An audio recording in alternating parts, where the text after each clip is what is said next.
Hey guys, in this video we are going to be going over how to crochet a flat circle or a flat round. To do this, I did use this beginner's yarn that I found off of Amazon. It is easy to see stitches and it is good for beginners because it is 1-ply yarn so that you will not get caught on your yarn. To do this, I also used a 5mm hook. It does come with a 3 or a 3.5mm hook. I cannot remember, but I wanted to go up in size just slightly for this tutorial, and I do suggest you do the same if you are learning. I also suggest that you watch this video all the way through without working at the same time to understand exactly how it all works, and then come back to watch it again and work at the same time. To get started with this, we are going to work a magic circle with some double crochets around it. So if you need to see how to do this or anything else in this video, there will be links for videos with directions on how to do everything in this video in the description box below. If you like this video and channel, please give it a like and subscribe and leave me a comment to tell me what you think. In the description box, you can also find a link to my Etsy where you can find the written pattern for all of the patterns on my channel, as well as a link to my website where you can find all the other art that I make, such as jewelry, candles, wax melts, witchy home decor, and more. So please check that out if you'd like. And lastly, if you'd like to keep up with what I am up to outside of videos, you can follow me on Facebook, Instagram, or TikTok at the Craft Nut Clay, or my personal socials at Indigo Joe, which are all also linked in the description box below. So again, for this tutorial, we are going to start with a magic circle with some double crochets around it. This technique does work for every stitch that you need to use, so it doesn't necessarily matter. But in this tutorial, we are going to be using double crochets because it is the best for demonstrations for this technique, in my opinion. So for this, I started with 16 double crochets around my magic circle. And before we get too far into this, with flat circles, it is best if you use the recommended hook size for your yarn. It is not 100% needed though, and I will explain why in just a second. So again, I started with 16 double crochets all the way around my magic circle, and that is simply because that is an even amount of stitches, which I like to work with so that makes dividing it up easy. I also like to work with a number that is divisible by 4. That way, if we need to turn this into a granny square or whatever it is that we are trying to do, it has 4 divisible sides, so that you again can make it into a granny square or whatever it is that you would like to make it into. It also doesn't necessarily matter how many stitches you start with on this beginning round.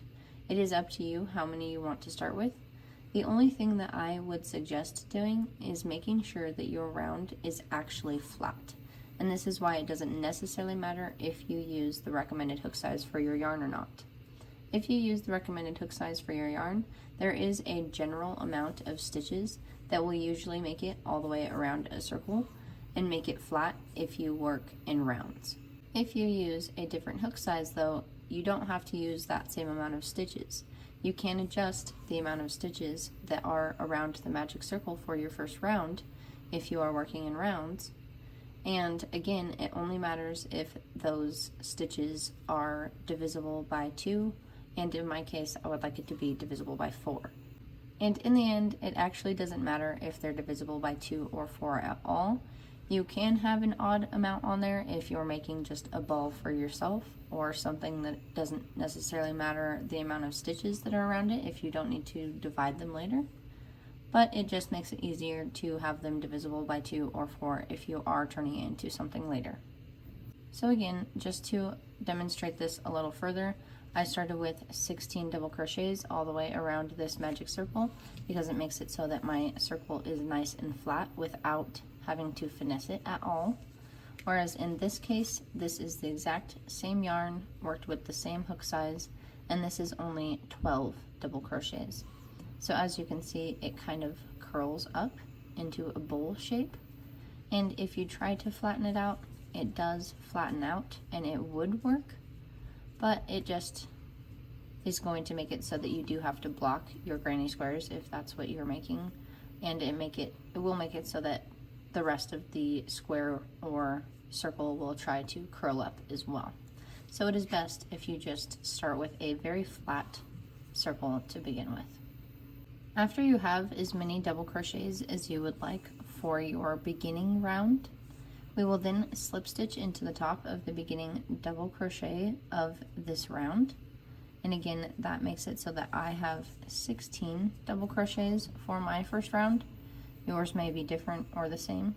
It does not necessarily matter. For our second row, the only thing that we are going to change for this second row is that we are going to work 2 double crochets into each stitch all the way around this round. So to get up to this next round, we are going to do the same thing that we would do if we were working in rows. So we're going to chain 2 for double crochets, and we're going to start by working 1 double crochet right in that first stitch that we just slip stitched into. So again, work a double crochet into that stitch, and then work a second double crochet into that same stitch. So all we are doing is increasing by 1 stitch in every stitch all the way around this round. So in the next stitch, we are going to work 2 double crochets as well. And in the next stitch, we will work 2 double crochets. And we will continue working 2 double crochets in each stitch all the way around this round until you make it back to the beginning.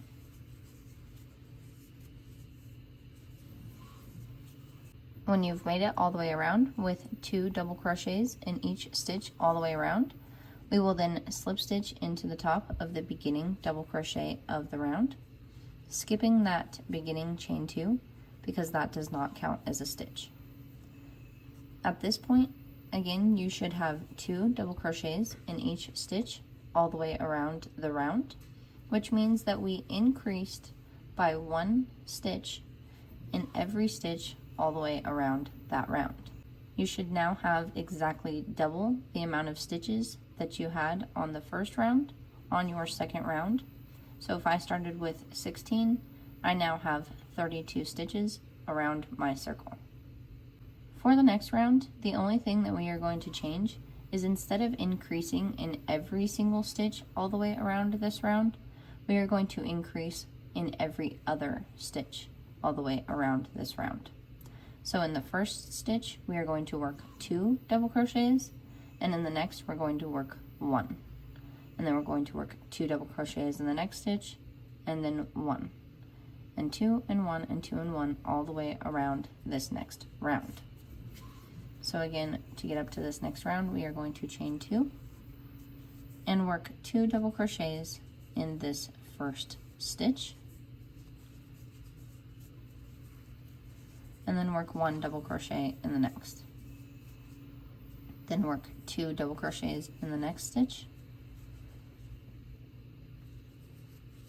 and 1 double crochet in the next. And again, we are going to repeat this all the way around this round by working 2 double crochets and then 1 double crochet. When you've made it all the way around that round, you can then slip stitch into the top of the beginning double crochet of the round. And at the end of that round, you should now have 16 more, or however many stitches you had on your first round, more on this third round than you had on your second round. And from every round here on out, you will only add the amount of stitches that you had on your first round on every round. So if I started with 16, I then went to 32, and now have 48 stitches on my third round. As well as, if you are working your pattern perfectly all the way around your rounds, you should end your pattern perfectly at the end of every round. So again, we started with 2 double crochets in the first stitch, and then worked 1, and worked that pattern all the way around this round by working 2, 1, 2, 1, 2, 1, all the way around. So if it comes out correctly, you should end with 2, 1 as well. For the next round, we are now going to increase in every 2 stitches. So for this round, we are going to increase and work 2 double crochets in the first stitch, And then we're going to work an individual double crochet in the next 2 stitches. And then we are going to increase again in the next and work an individual double crochet in 2 stitches and work that pattern all the way around. So again, chain 2 and work 2 double crochets in this first stitch, increase by 1, and then we're going to work a double crochet in the next stitch and 1 double crochet in the next stitch. So that gives us 2 individual double crochets in between our increases on this round. Now we are going to increase again by working 2 double crochets in this next stitch, and then work 1 individual double crochet in the next 2 stitches. And again, that will be our pattern for this round, working an increase in the next stitch, 2 double crochets, and then 1 individual double crochet in the next 2 stitches. And again, repeat that all the way around this round. At the end of that round, you can again slip stitch into the top of the beginning double crochet of the round. And at the end of that round, you should have, again, however many stitches you had on your first round, more than you had on your last round. Hopefully that's making sense to you guys. So again, I started with 16. I then doubled that by going to 32, added 16 and got 48, and I've now added another 16 stitches for 64 stitches all the way around this round. Again, if you are working your patterns correctly, you should end your round exactly how it is all the way around, not cutting your pattern off in any way. So if we started with an increase and then 1 individual double crochet in the next 2 stitches, that is exactly how you should end your round as well. And now you have basically seen the pattern that it takes to create a flat circle. We worked however many stitches we needed to work a flat circle to begin with, doubled that by increasing in every single stitch all the way around, and then we started working an increase in 1 stitch, an individual double crochet in the next, and then an increase in the next, and repeating that all the way around. And on this next one, we worked an increase and then 2 individual double crochets in between, and then another increase, and we did that all the way around this round. And for this next round, we are going to work an increase in the first stitch, and then we are going to work 3 individual double crochets before working the next increase. So we are going to start with a chain 2 and work 2 double crochets in this first stitch for our first increase, and then we're going to work 1 double crochet in the next 3 stitches, like so, and then work another increase by working 2 double crochets in the next stitch. And if you were to continue doing this all the way around, that is what it would look like. I'll finish those last 3 individual double crochets so you can see a little better. And again, if you repeated this all the way around this round, it would continue working your flat circle. So we've got an increase in 3 individual double crochets, an increase, and then 3 individual double crochets. And we would repeat that all the way around this round until you got back to the beginning, continuing this pattern that we've been working this whole time. If you would like to continue making your flat circle any larger than we've already made it, all you will do is continue working this pattern that we've now created for the full circle throughout the whole thing until you have it the size that you would like it to be. So again, if you finished this round, it would look like this all the way around with an increase and then 3 individual double crochets. And on the next round, you would start with an increase in the first stitch and then work 4 individual double crochets, and then increase and work 4 individual double crochets and work that pattern all the way around that round. And on the next round, you would work an increase in 5 individual double crochets, and then an increase in 5 individual double crochets, and repeat that all the way around that round. And all you would do is continue adding 1 individual double crochet in between your increases on every round until you have the amount of stitches that you would like around your round, or until you have the size of round that you would like. And that's all there is to it. So I hope that that was helpful and enjoyable for you. If it was, please hit that sub, like, and bell button and leave me a comment to tell me what you think. I hope that you guys go on to create many more amazing things. And until next time, guys, I'll see ya.